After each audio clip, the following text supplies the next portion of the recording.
Welcome to the Gmail settings general video. This video will look at we're going to look at the settings, and we're going to look at the general tab within that settings. So let's get started. Looking at my basic Gmail account, so I just logged in. This is what I see when I log in.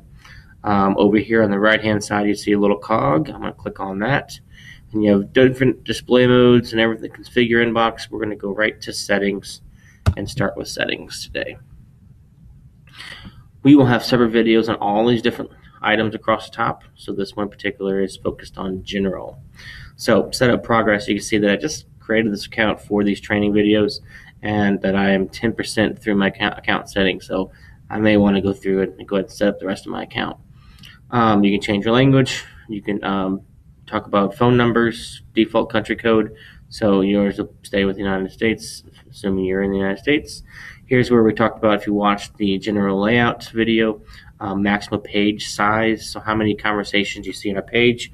You could see up to 50. You can also change this to 100 or anything less if you want to do that. If you change it to less, if you have more than, if you change it to 10, then only 10 email conversations will appear on your main page, and you'll have to go through and go from page to page to page. You can tell it if you want to always display external images, so they always show up in your mail. The one that I would really make sure you check, it should be default to reply, but what happens when you click on reply? If you always reply to all, which I'm not sure why you would do that, but if you always are replying to all, you can default it to where it does always reply to all, so you don't have to worry about changing that. I would imagine most of us want it on reply. One of the biggest complaints that I have heard, people moving from Outlook to Google Mail and services like that, is the conversation view. They don't like having all of that embedded in one. I personally do like that, but if you are one that does not, here's how you can turn it off. Now every time you send, receive a message about the same subject, they will come in as separate emails. So the conversation view, if you have a topic on math lesson 5.5, and that is your subject, every email with that subject will all be embedded within the same conversation. If you send that to 5 teachers and they all reply to each other, all of that conversation will be within the same email. I like that because I can keep track of who's saying what, and it's very easy to see. It accordions the conversation up and down, so you don't have to deal with really long email messages.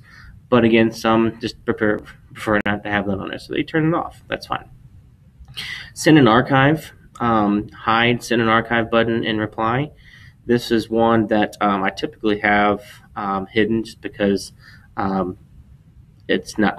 I don't really find a need for it. But if you want to learn more about that one, you can do that. Undo send. I would click on that and turn that on. So that way when you send something, you're like, ooh, I didn't mean to send that. It'll pop up a little message. Do you want to unsend this? And you can unsend that.